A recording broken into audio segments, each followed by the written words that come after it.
What is so similar about COVID-19, H1N1, and the 1918 Spanish flu?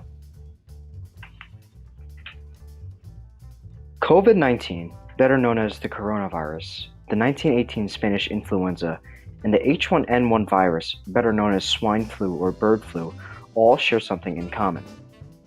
A lack of preparation from the government to combat the spread of the pandemic, in addition to a failure to remember the past pandemics and learn from them.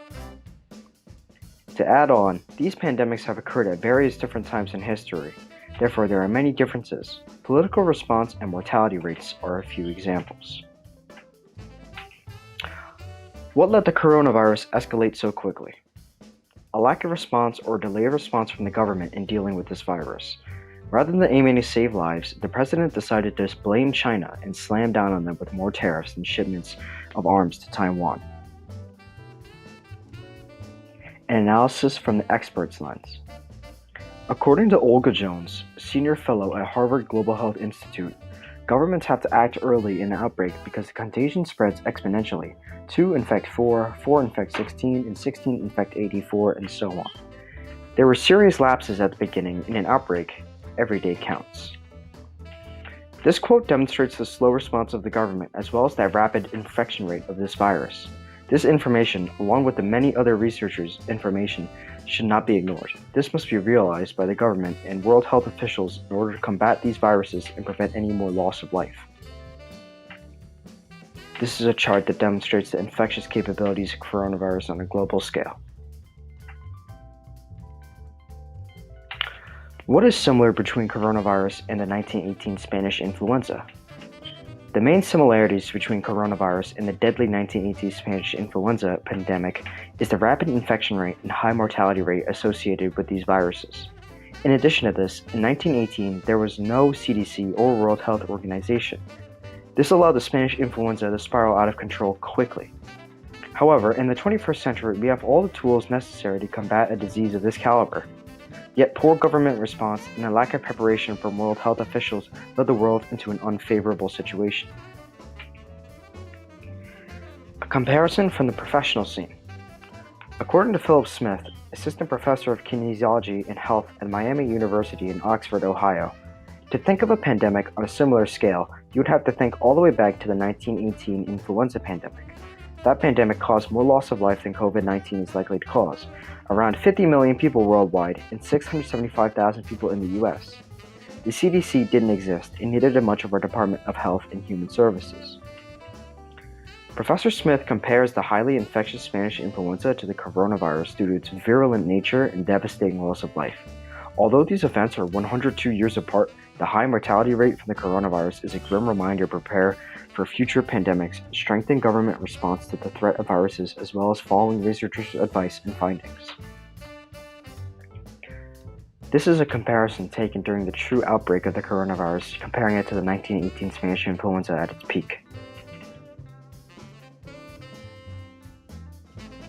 What is similar between coronavirus and H1N1? The lack of response from the US government from the stimulus of this virus and failure to learn from this past pandemics. H1N1 is a virus that is not as infectious as COVID-19, yet failure to prepare countermeasures for more infectious pandemic threats has allowed the coronavirus to take more lives than necessary. An expert's input on the matter. According to Richard Wenzel, chairman and professor of the Department of Internal Medicine at Virginia Commonwealth University, we need a new definition of pandemic, such as a response to an infectious threat requiring international surge capacity. We need help from other countries. Calling it the Chinese virus does not help. Wenzel offers up a point about pooling a world effort to defeat this virus rather than playing the blame game. The failure of the government to realize a pandemic threat is what almost let the H1 outbreak get worse, and is what let coronavirus become nightmarish. This is a chart that shows the drastic infection and mortality rates of the coronavirus compared to H1N1. What is different about these viruses? The main difference between these three viruses is the mortality and infection rate. The 1918 Spanish influenza pandemic is the worst case scenario if a virus were to spiral out of control. H1N1 is a virus whose response was contained decent enough not to allow it to kill thousands in the US. Coronavirus is in between these two viruses.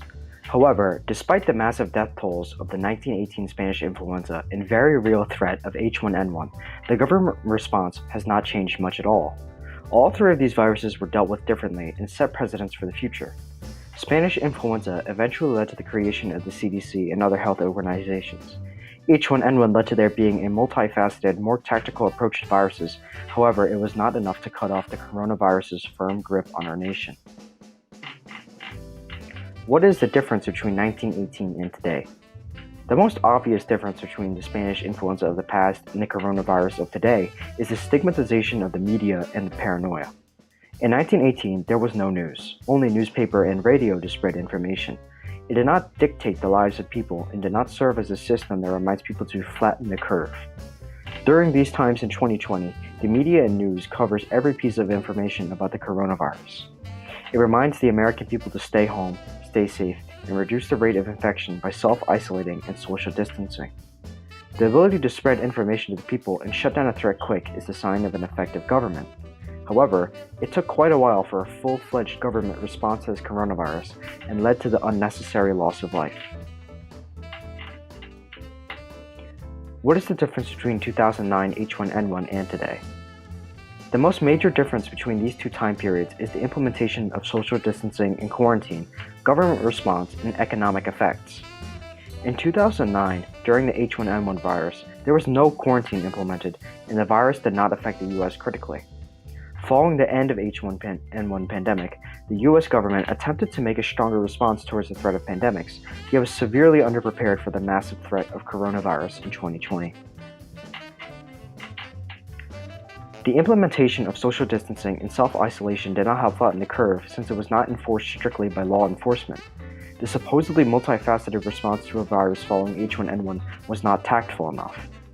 The economic backlash due to H1N1 was mildly severe since the US was experiencing the 2008 Great Recession, and the impact of this pandemic was enough to change buying habits and negatively impact stocks. For the case of the coronavirus, it is the opposite. Due to the long economic shutdown, it has led our nation into a recession. The worst-case scenario of this virus is a second wave that is more deadly than the first, resulting in full-blown economic shutdown and depression. What's going on now? During this COVID-19 pandemic and subsequent lockdown, there have been many changes to everyday life. Masks and proper protective equipment are a necessity. The enforcement of social distancing has shut down schools, and businesses of every size have been put on hold. In addition, the need to reopen the economy is out-prioritizing the lives of the people. It is a time of unrest, panic, fear, and economic recession.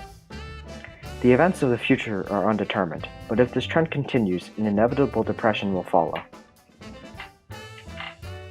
And the image I have is of a visual of social distancing in action.